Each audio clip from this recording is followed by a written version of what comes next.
po, tumayo po tayo lahat bilang paggalang sa salita ng Panginoon.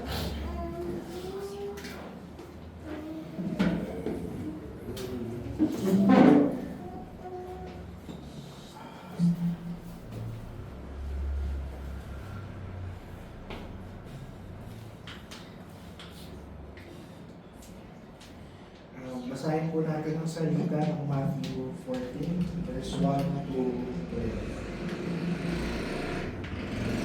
Sabi po dito sa verse 1, At that time Herod the Tetrarch heard of the fame of Jesus, and said unto his servants, This is John the Baptist, he is risen from the dead, and therefore mighty works do shew forth themselves in him. For Herod had laid hold of John and bound him, and put him in prison for Herodias' sake, his brother Philip's wife. For John said unto him, It is not lawful for thee to have her. And when he would have put him to death, he feared the multitude, because they counted him as a prophet. But when Herod's birthday was kept, the daughter of Herodias danced before them, and pleased Herod. Whereupon he promised with an oath to give her whatsoever he would ask. And she, being before instructed of her mother, said, Give me here John the Baptist's head in a charger. And the king was sorry, nevertheless, for the oath's sake, and them which sat him at meat, he commanded it to be given her. And he sent and beheaded John in the prison. And his head was brought in a charger and given to the damsel, and she brought it to her mother. And his disciples came, and took up the body, and buried it, and went and told Jesus. Sige po, let us pray. Lord, salamat po sa araw ito. Salamat sa pangalawang luto ng aming panambahan, Panginoon gawa. Sa hapon ito ay samahan niyo kami, Panginoon, sa mga kapatid na wala dito, Panginoon. Sa kay Adi, kay Nani Vilma, kay Ate Archie, Panginoon gawa ay maalala sa kanila, ay lahat ng araw na ito, at gawa makapakita pa rin sila ng iyong salita. Tawag nawa sa aming mga kasalanan, Panginoon, samahan niyo kami. In Jesus' name we pray. Amen. Nakaupo na po ang lahat.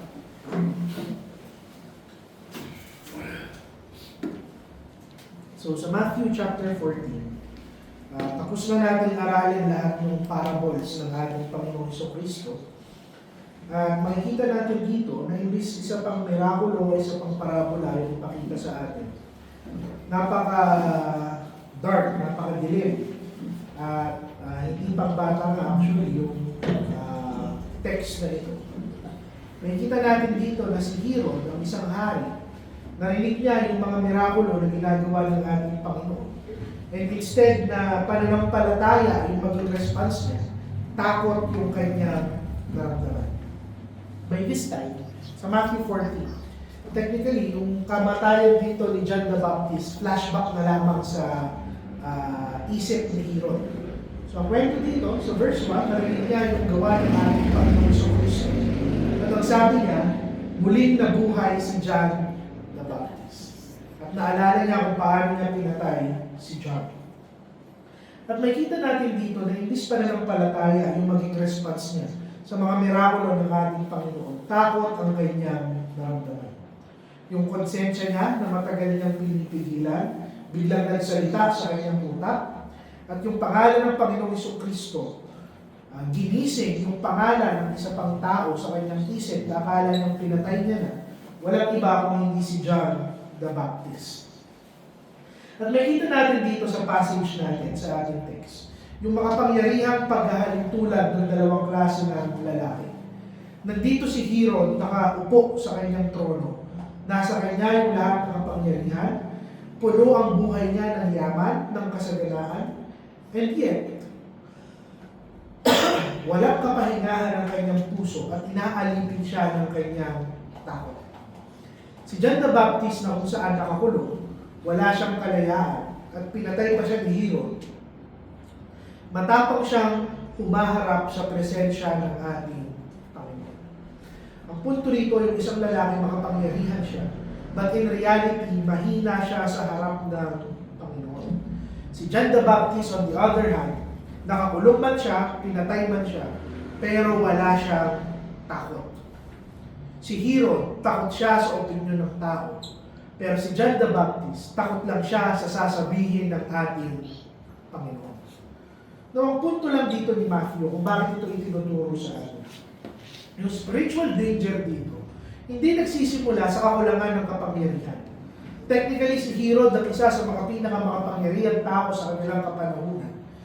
Pero yung danger ng ating mga kaluluwa, nagsisimula yan sa isang guilty conscience. Kapag nire-resist natin yung katotohanan ng ating Panginoon, magawa man natin patahimikin yung boses ng ating Panginoon, yung boses ng ating konsensya, hindi yan mawawala. Babalik yan, mas malakas, mas maingay, at mas nakakatakot. At ngayon makikita natin na kung saan there is a cost for speaking God's truth. Laging may kabayaran ang pagsasabi ng katotohanan ng salita ng ating Panginoon. Pero mas malaki ang kabayaran ng mga taong hindi makikinig sa salita ng ating Panginoon. First, makikita natin from verse 1 to 2. Ang sabi doon, at the time, Herod the Tetrarch heard of the fame of Jesus, and said unto his servants, this is John the Baptist, he is risen from the dead. Makikita kaagad natin yung unang reaksyon dito ni Herod. Hindi niya tinanong sino itong taong to. Hindi niya man tinanong ano yung ginagawa ng taong to. Alam niya na si Jesus Christ to. Pero imbis alamin kung sino itong makapangyarihang taong to, bigla na lang nag-flashback yung kanyang utak sa nararamdaman niyang guilt, sa nararamdaman niyang takot, at naalala niya si John the Baptist na kanyang pinatay. At kinunclude kaagad ni Herod, wala siyang ebidensya, wala siyang matinong logic, wala siyang matinong reasoning, kinunclude niya na muling nabuhay si John the Baptist. Well, in fact, yung naririnig niyang kwento ay patungkol sa ating Panginoong Jesucristo. And this is not faith. Wala siyang pananampalataya, pero sumisigaw ang kanyang konsensya.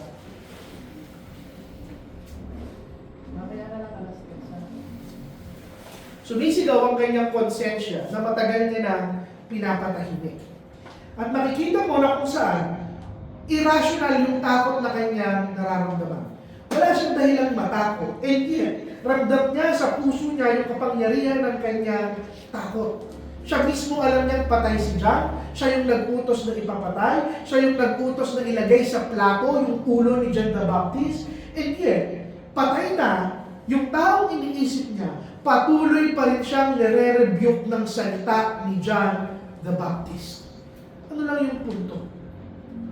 Sometimes, a guilty conscience replaces sound judgment with superstition. Maraming mga tao ang kung saan pinapalitan ang matinong reasoning, ang matinong judgment, ang maayos na pananampalataya at mga doktrina sa mga bagay na superstition lamang, walang katuturan, para patahimikin yung kanilang mga konsensya na guilty sa harap ng ating Panginoon. At hindi kayang i-deny ni Herod yung kapangyarihan ng ating Panginoon. Nabalitaan niya lahat ng mirakulo, but rather than to submit to God, nag-invento siya ng isang explanasyon to keep himself from repenting from his sin. At ito ang ginagawa ng napakaraming tao. Imbis mag-submit sa kapangyarihan ng ating Panginoon, gagawa sila ng kung ano-anong excuses, kung ano-anong explanasyon, kung ano-anong superstition at paniniwala para lamang pigilan o ilihis yung kanilang mga sarili sa pagsisisi sa kanilang mga kasalanan. At ngayon pinapakita ng Scripture, kailanman hindi nawawala yung guilt. Pwede mo yung ilibing, pwede mong i-distract yung sarili mo, pwede mong aliwin yung sarili mo, pero hindi mo kayang tanggalin yung guilt na nararamdaman mo sa harap ng Panginoon hanggat hindi ka nagsisisi. At yung authority dito ni Herod, yung yaman niya, yung posisyon niya, hindi siya kayang proteksyonan sa boses na naririnig niya sa kasalanan na kanyang ginawa. At kahit patay na si John the Baptist, yung mensahe niya ng rebuke kay Herod na hindi mo dapat inagaw yung asawa ni Philip, buhay pa rin. Tinotrouble pa rin yung konsensya ni Herod. Mas takot pa siya sa salita ng patay kaysa sa lahat ng kalaban niyang nabubuhay. Now, ano yung lesson dito? Pwede mong patahimikin yung konsensya mo. Pero hindi ibig sabihin niya na lumilinis na ang iyong puso. Pinatay na ni Herod yung propeta. Pinatay na ni Herod yung nagre-rebuke sa kanya. Pero hindi niya kayang patahimikin yung konsensya niya na sinasabi niyang nagkasala siya laban sa ating Panginoon. At ito yung katotohanan. The moment na marinig mo ang salita ng Panginoon, kahit isang beses lang, hindi mo na yan kayang tanggalin sa iyong konsensya. Yung salita ng Panginoon, it will either be a grace ng Panginoon para madala ka sa kaligtasan o magiging paraan yan upang i-condemn ng sarili mong konsensya yung lahat ng iyong kasalanan. Amen. At the moment na nire-reject mo yung katotohanan ng salita ng Panginoon, hindi yan aalis sa'yo. Hindi ka magiging peaceful. Iko-convict ka yan. Itatama ka yan. Iko-condemn ka yan. At makikita natin ano yung natural na response o nararamdaman ng isang tao sa isang kasalanan na hindi niya inaayos. Katulad ni Herod, ang una nating mararamdaman, takot. Para sa isang Kristiyano, yung salitang resurrection, napakaganda. Pero kay Herod, nung naisip niya at narinig niya yung Panginoong Jesucristo, ang una niyang naisip, na resurrect si John the Baptist. Ang naramdaman niya, takot. Imbis makita niya yung kapangyarihan ng Panginoon, natakot siya sa ating Panginoon. At ito yung trahedya ng isang pusong nagmamatigas. Takot si Herod, hindi dahil nasaktan niya ang Panginoon. Takot si Herod, hindi dahil nagkasala siya. Takot siya sa kabayaran ng kanyang kasalanan. And that is two different things. Ang tunay na pagsisisi, hindi ka nagsisisi dahil takot ka sa palo ng kasalanan. Takot kang masaktan ang iyong Diyos. At makikita natin na yung takot ni Herod, ito yung nagtutulak sa kanya na huwag magpakumbaba sa ating Panginoon. And this is a warning sa bawat isang nakikinig ng kanyang salita. Yung kanyang salita, either magbibigay niya ng grasya sa atin, yung i-expose niya yung marurumi nating puso. Exposure to the truth brings responsibility na mag-submit ang bawat isa sa ating Panginoon. Mas lumalalim ka at mas nauunawaan mo yung kanyang salita at yung kanyang kagustuhan. Mas nagiging delikado yan kapag nire-reject mo at nire-resist mo yung salita ng ating Panginoon. Ang tanong, ano ang ginagawa natin pag kino-confront tayo ng kanyang salita? Do we humble ourselves? Nagsisisi ba tayo sa ating mga nagagawa? O katulad ni Herod, sinusubukan natin i-explain, i-justify, para lamang ma-protect yung comfort na ating nararanasan. Marami sa ating kapanahunan ang katulad ni Herod. They are restless, they are uneasy, disturbed sila spiritually. Hindi dahil kulang yung kaalaman nila, pero dahil nire-resist nila yung salita ng ating Panginoon. Ano yung punto ko? A guilty conscience will always reinterpret yung reality na kinabubuhayan nila para lang maiwasan nila yung pag-amin at pagsisisi sa kanilang mga kasalanan. They try to explain things, pero hindi nila makikita yung kapayapaan. So long as ina-avoid nila, i-acknowledge yung kanilang pagkakamali, hindi tayo magiging mapayapa. Second point, makikita natin from verse 3 hanggang verse 4, ang isang matinong propeta sa harap ng isang makasalanang hari. Sabi doon, bakit siya kinulong ni Herod? Bakit siya pinarusahan ni Herod? For John said unto him, it is not lawful for thee to have help. May sinabi bang masama si John the Baptist? Wala. Sinabihan niya ba si Herod, napakasama mong hari? Sinabihan niya ba si Herod na wala kang kwentang hari. Pinersonal niya ba si Herod? Wala. Inatake niya bang personally si Herod? Hindi. Ano lang yung sabi niya? Hindi tama para sa iyo na asawahin siya. Walang personal doon. Pero makikita mo kung gaano kagalit si Herod kay John the Baptist. Ikinulong siya, hindi dahil nag-rebel siya politically, hindi dahil may personal siyang ambisyon, hindi dahil gusto niyang kunin yung trono. Pinakulong siya ni Herod dahil sinabi niya lang yung katotohanan ng batas ng ating Panginoon. Ano lang yung sinabi niya? Nagkasala ka sa ating Panginoon. At hindi ito private failure. Bilang isang hari, public scandal yung ginawa ni Herod. At hindi na nahimik si John the Baptist. Bakit? Dahil siya ay isang propeta ng ating Panginoon.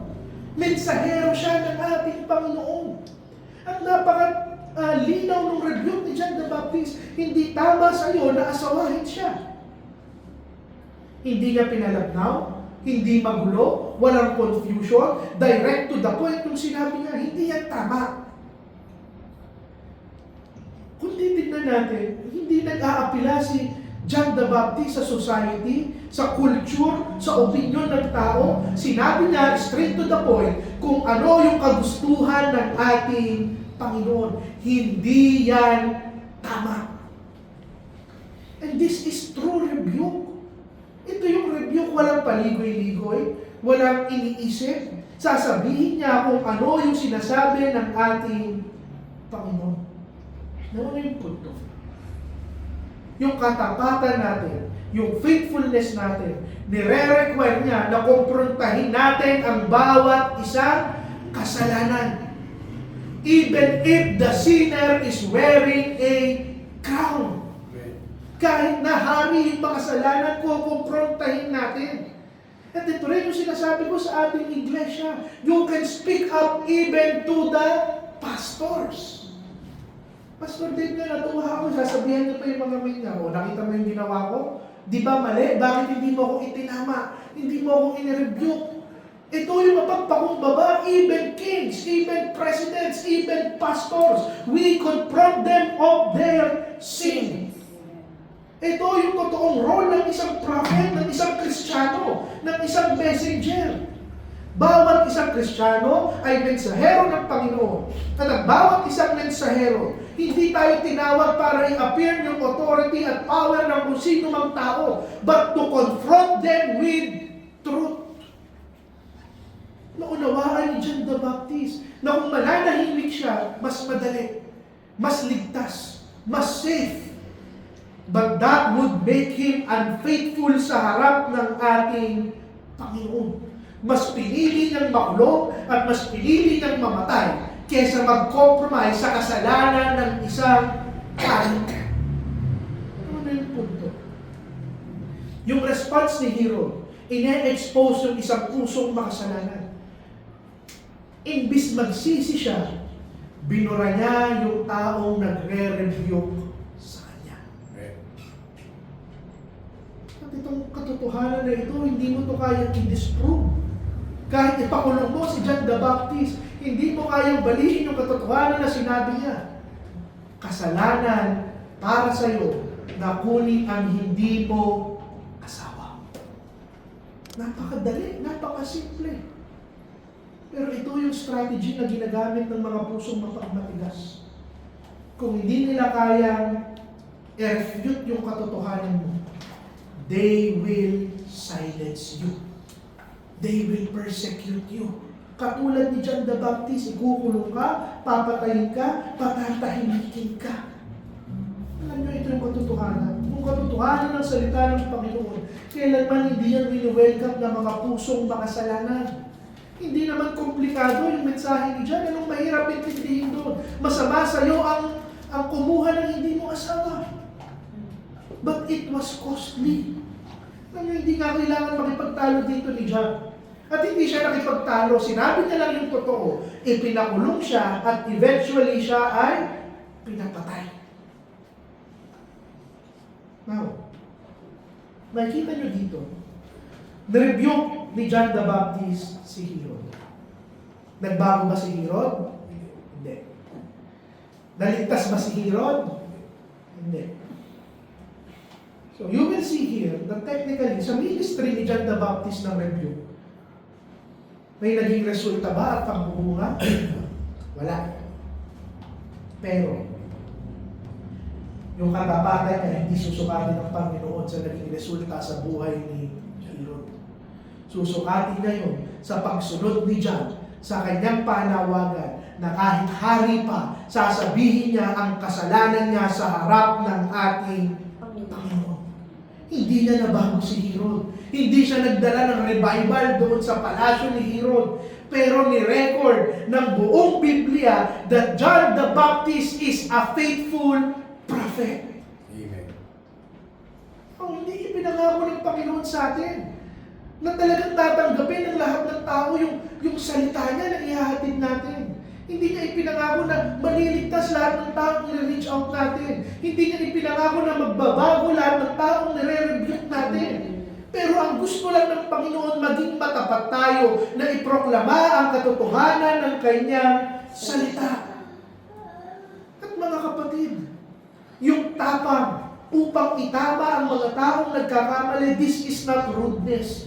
This is obedience to God. Hindi naman ininsulto ni John si Herod. Binigyan niya ng instruction, hindi tama yung ginagawa mo.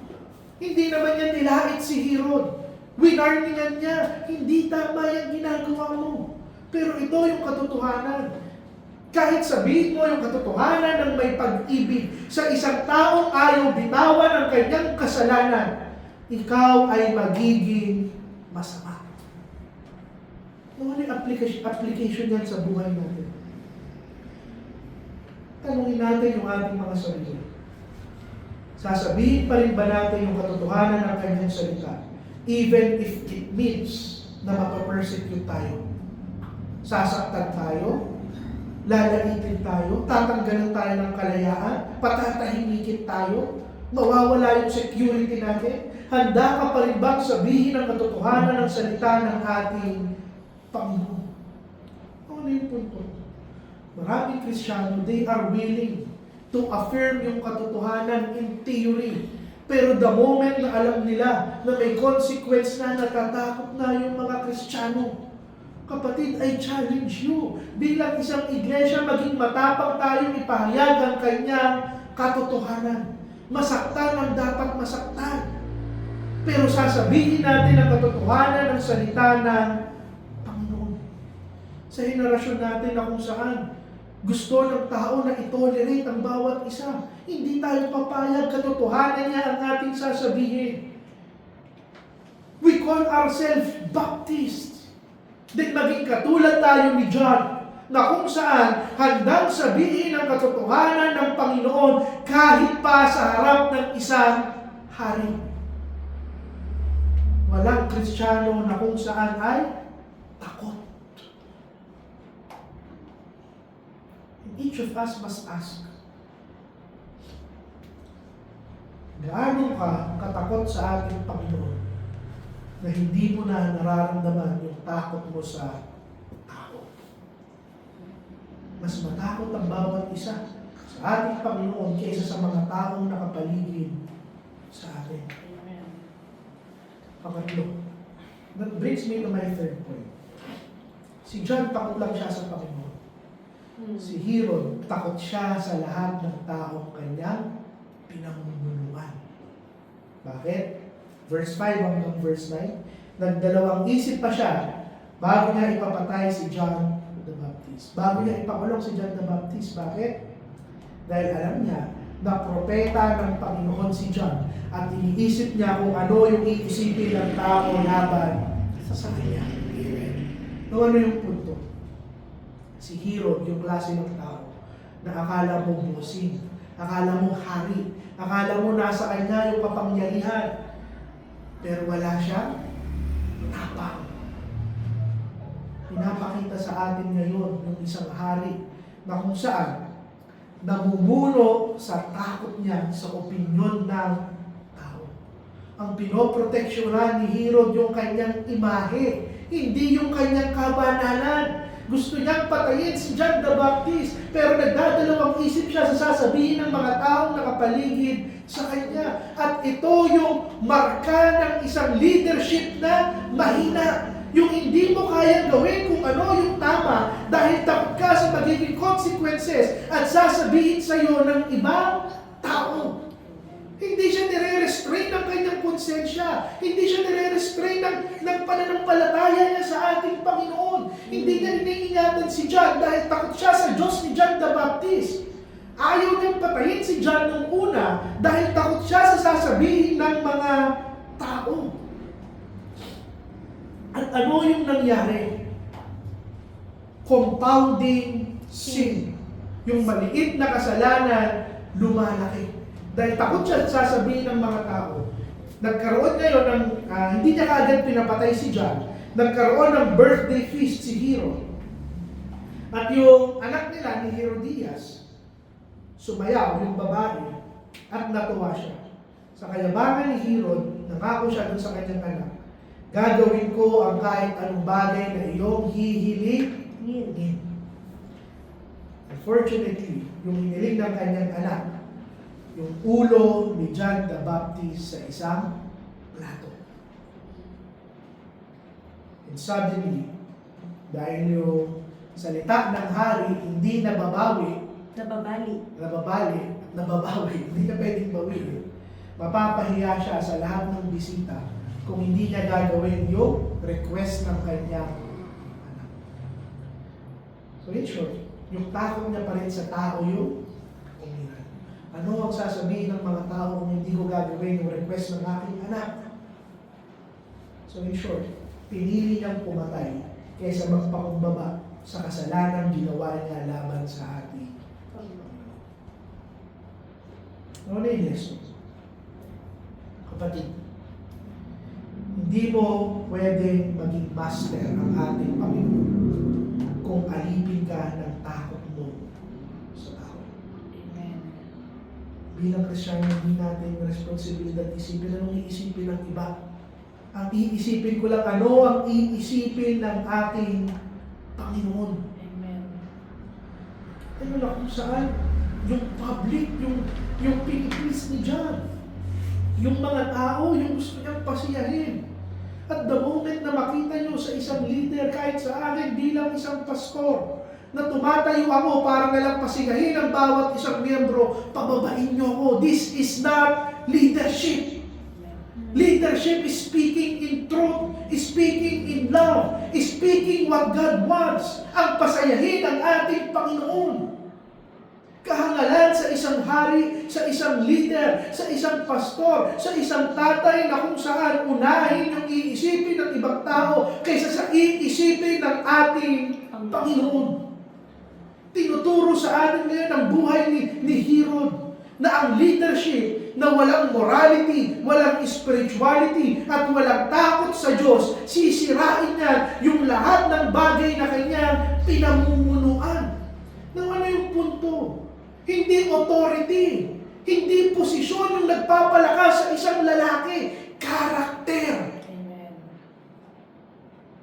Alam nyo, yung corona, hindi na kayang mag-compensate sa isang pusong duwag.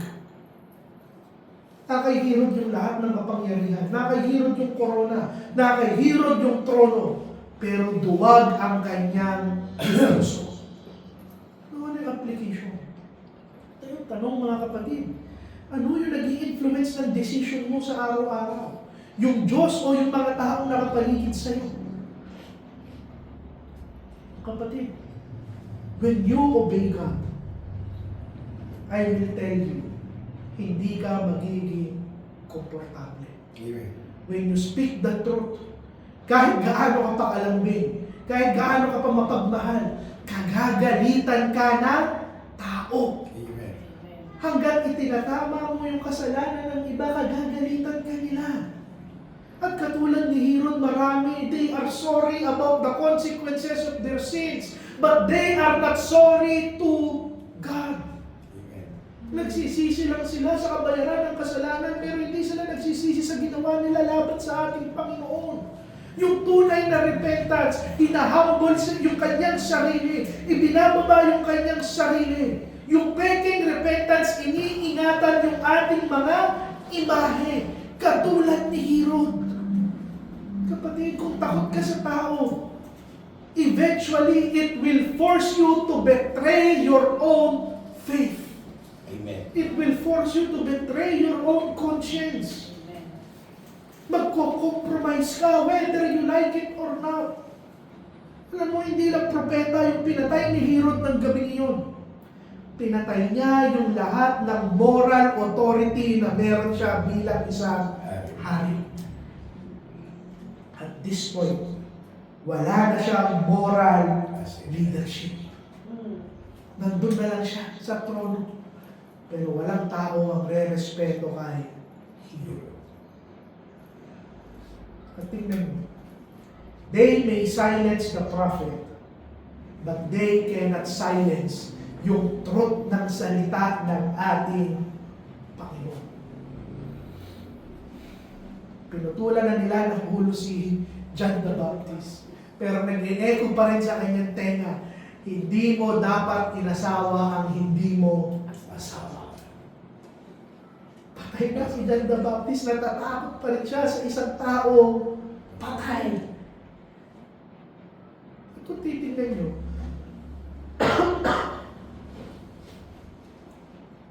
Kung paano nila pinatay dito si John the Baptist.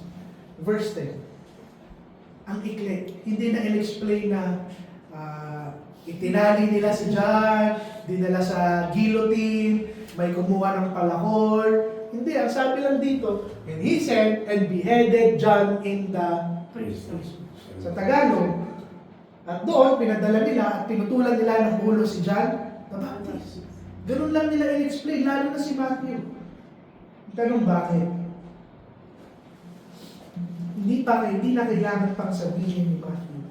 Dahil malinaw dito yung injustice na ginawa nila laban kay John.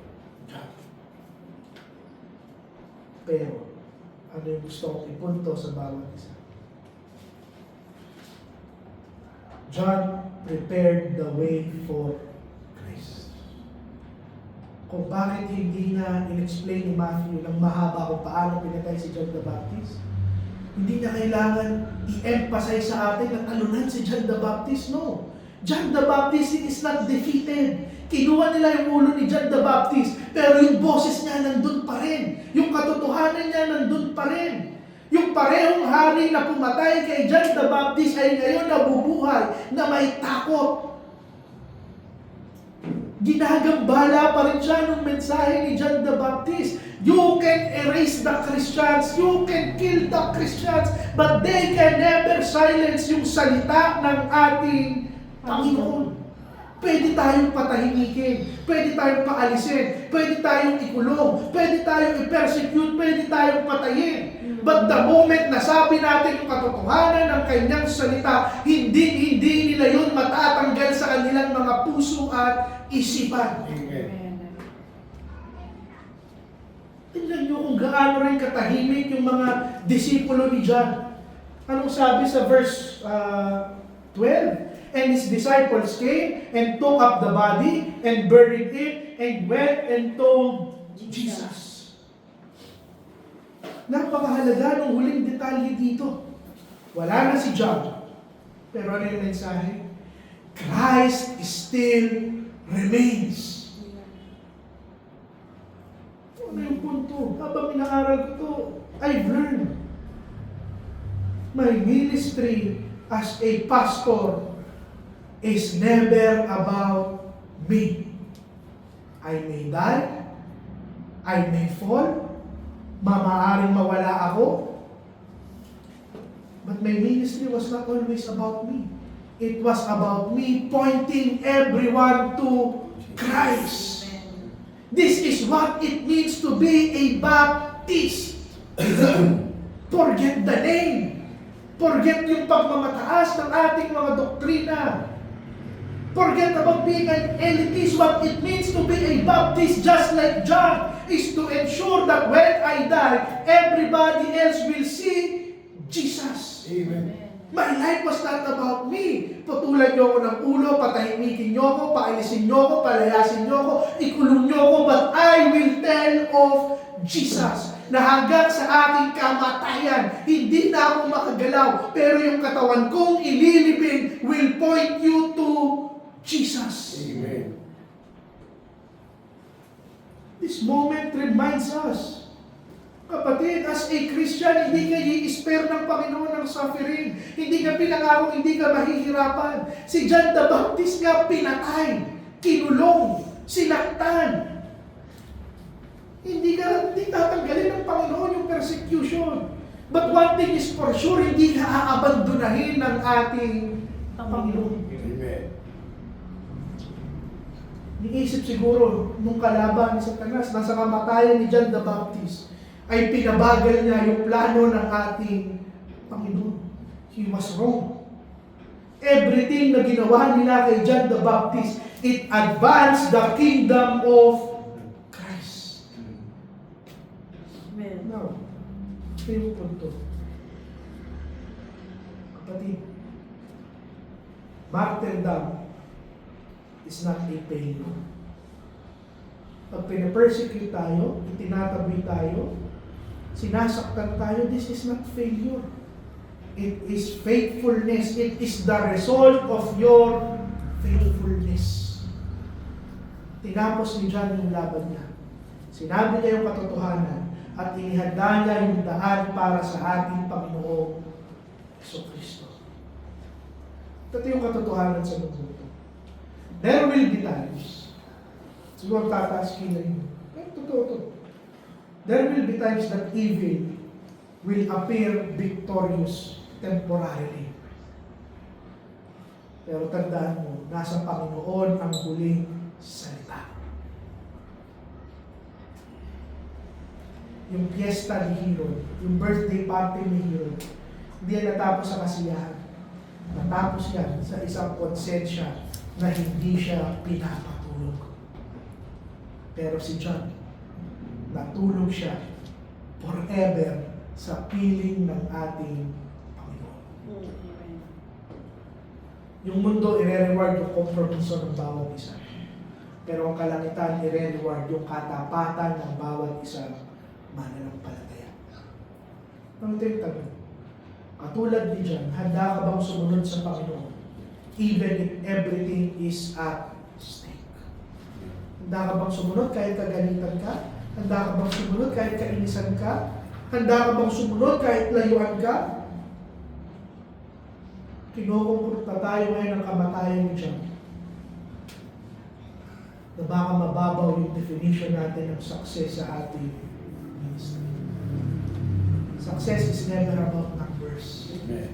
Success is never about gaano kaganda yung building natin.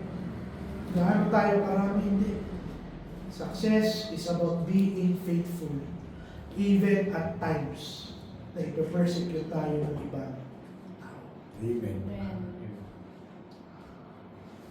Alam nyo, yung final act ng faith dito, hindi ka bibilip sa commandment ni Herod. Bukod kay John, yung isang kinabiliban ko dito, yung mga disipulo. Wala silang takot, kinuha yung katawan ni John at ipinakita sa ating Panginoong Jesucristo. Ano yung punto? Hindi perfecto yung trabaho natin sa area ng Panginoon. There will be times that the truth will be silenced. Patatahimikin nila yung mga Kristiyano nagsasabi ng katotohanan. There will be times where leaders will fail, katulad na lamang ni Herod. There will be times na magkakaroon ng injustice. Pero katulad ng mga disipulo ni John, the right response is always the same. Ano yun? Go and tell Jesus. Amen. Kapatid, dito ko tatapusin. The final act of faith is about us telling Jesus. I want you to ask yourselves the very same question. Is Christ worth everything to me more than my own life? At sa hapong ito, I would rather be a silent prophet than a guilty king. Manalangin tayo. Panginoon, salamat po sa araw na ito, sa pagpapaalala, encouragement at review, Panginoon. Sa huling yugto ng aming panambahan, Panginoon, nabigyan niyo kami ng tamang spirit. Magtulungan kami lahat, Panginoon. Pahalagahan namin ang kaluluwa kahit ang Panginoon. Patawad sa aming mga kasalanan at pagkukulang sa inyo, Panginoon. Bigyan niyo kami ng saya sa paglilingkod, gaano man kalaki o kaliit ang parte namin sa bawat isang ministeryo, Panginoon. Patawad nawa sa aming mga kasalanan, ingatan niyo po kami, bless mo rin ang aming mga ikapo, Panginoon. Ito ang aming dalangin, in Jesus' name we pray. Amen. Sa ating mga intention mo, Panginoon, pakipasa po. Sino tong po ako? Ayun,